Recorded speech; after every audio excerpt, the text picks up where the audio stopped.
Onions and పచ్చిమిర్చిల పొడుగా కోసి పెట్టుకోవాలండి. అలాగే క్యారెట్ అనేవి రౌండ్గా పల్చగా కట్ చేసుకొని ఉంచుకోవాలి. త్వరగా కుక్ అవుతాయి ఇలా కట్ చేసుకుంటే. నెక్స్ట్ స్టవ్ పైన కడాయి పెట్టేసుకొని నూనె వేసి ఆవాలు జీలకర్ర అవి వేగాక పచ్చిమిర్చి ఆనియన్స్ తరుగు అనేది వేసుకొని వేయించుకోవాలండి. మూత పెట్టుకొని వేయించుకుంటే త్వరగా మగ్గుతాయి.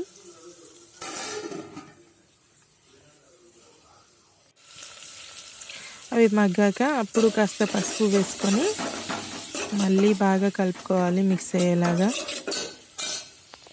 నెక్స్ట్ మనం సన్నగా రౌండ్గా తరిగి పెట్టుకున్న క్యారెట్స్ పీసెస్ అనేవి యాడ్ చేసుకుందాము.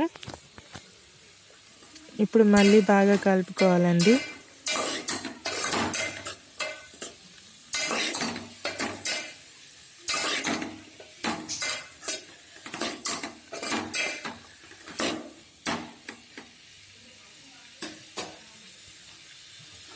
కాసేపు మూత పెట్టి మగ్గివ్వాలి. తర్వాత తగినంత ఉప్పు వేసుకొని బాగా కలుపుకోవాలండి.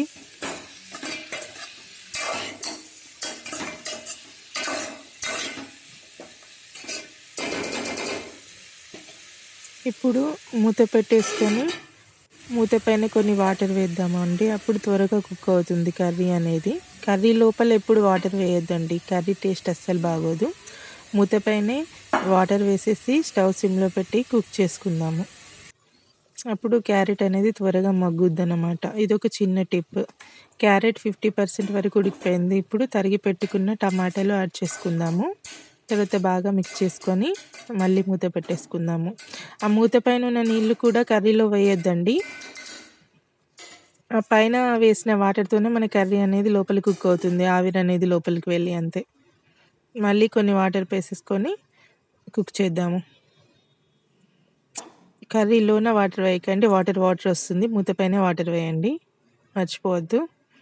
చూసారా ఎన్ని వాటర్ వచ్చాయి? ఇవి నేను వాటర్ మూత పైన వేసిన వల్లే లోపల ఆవిరి వచ్చేసి ఇలా వాటర్ వచ్చాయి.